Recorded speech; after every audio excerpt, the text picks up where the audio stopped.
le Vendée Globe, c'est parti.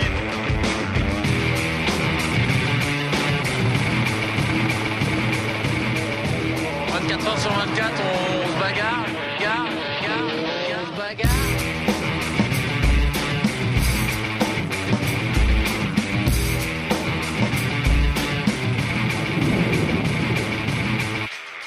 Bonjour à tous, le mano à mano entre François Gabard et Armelle Lecléache, une dent cassée pour Bernard Stamm, une nuit très agitée pour Dominique Vavre et un Jean Le Cam Bougon, c'est le programme de ce nouveau journal du Vendée Globe.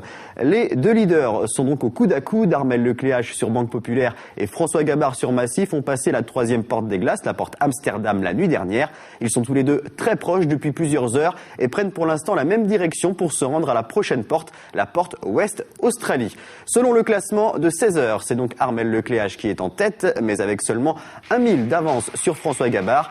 Mais le skipper Massif a été pointé 30 minutes avant celui de Banque Populaire. Donc attention à ce classement, tout porte à croire qu'en réalité, Gabard est toujours en tête. Jean-Pierre Dick sur Virbac Paprec 3 est en troisième position à 80 000. Bernard Stamm et Alex Thompson sont eux aussi très proches aux 4e et 5e places. Les 5 leaders ont franchi la porte Amsterdam. Plus loin, on trouve toujours le trio Golding, Le Cam, Vavre. En 9e position, Javier Sanso a franchi la porte de Crozet. Ce n'est pas encore le cas d'Arnaud Boissière, 10e. Aux 3 dernières positions, pas de changement. Bertrand de Broc, 11e. Tanguy Delamotte, 12e. Et en dernière position, Alessandro Di Benedetto se trouve à la porte des Aiguilles. C'est donc un véritable mano à mano auquel se livrent les deux leaders Armelle Lecléache et François Gabard. En réalisant des moyennes de vitesse impressionnantes ces dernières 48 heures, ils ont pris un peu de distance avec les poursuivants. Armelle Lecléache suit de près la progression du jeune bisu. Le skipper de Massif, quant à lui, savoure ces instants où tout fonctionne sans accroc. Avec François, on est à portée d'AIS depuis maintenant quasiment 24 heures. Ça permet d'avoir un bon repère de vitesse. Et puis, de savoir qu'il y a quelqu'un à côté qui est pas loin, que en termes de sécurité, c'est toujours positif. La bagarre est intense aux avant-postes. Comme ça, on a l'impression que par téléphone, ça se passe plutôt facilement, mais c'est plutôt assez quand même stressant et pas mal de mer. Les jours précédents, là, c'est un petit peu calmé, mais ça va de nouveau se lever un petit peu dans les heures qui viennent. Je suis super heureux d'avoir fait ces 2 jours là assez rapidement et dans des conditions vraiment faciles. Je dis pas que la course est facile, loin de là. Je pense que le Vendée Globe est une des épreuves les plus dures qui existent au monde. On en bave, on a des problèmes, c'est pas simple. Et puis au milieu de tout ça, il y a des moments où ça se passe bien et il y a des moments où c'est assez magique et je crois que ces dernières heures en faisaient partie. Donc je suis vraiment content de vivre ça. La plupart des skippers a droit à son lot d'infortune. Pour le Britannique Alex Thompson, la nuit de dimanche à lundi a été marquée par une collision avec un ovni, un objet flottant non identifié. Le bilan est assez lourd, un safran endommagé et un hydrogénérateur cassé. Le skipper du Gobos ne dispose plus que d'un seul hydrogénérateur en état de marche. C'est sa seule source d'énergie. Il doit donc économiser au maximum l'électricité. Bernard Stamm, quant à lui, a dû faire face à un tout autre problème, une dent cassée. Le skipper de Cheminée Poujoula a alors contacté le médecin de la course, le docteur Chauve, ainsi que son dentiste personnel afin de procéder à une réparation inhabituelle.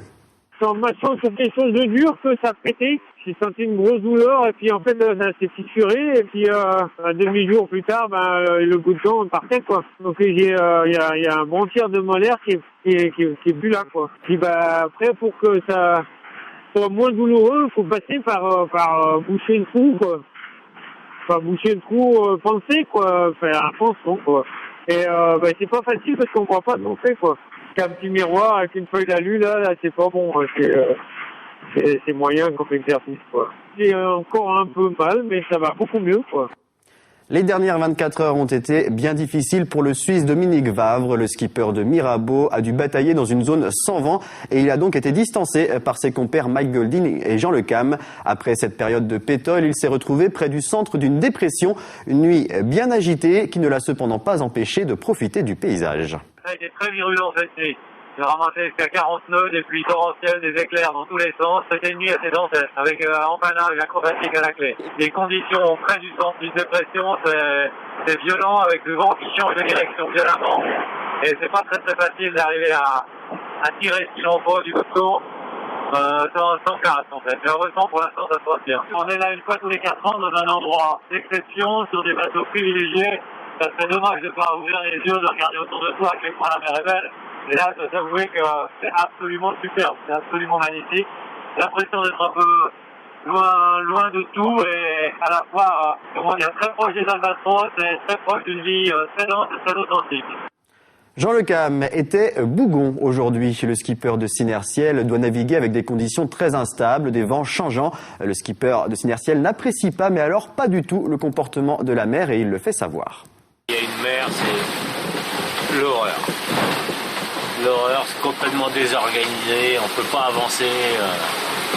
Une mer casse-bateau, toutes les grosses vagues elles se cassent en plein de petites vagues et c'est incroyable. On peut pas avancer là-dedans, on va tout péter.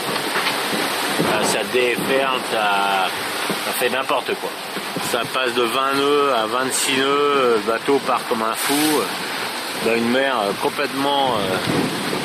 complètement déchaînée, le délire. Là, c'est impressionnant. Enfin, voilà, c'est surtout très chiant. Voilà, c'est la fin de ce journal du Vendée Globe. Prochain numéro demain en compagnie d'Hélène Laurenceau. Salut.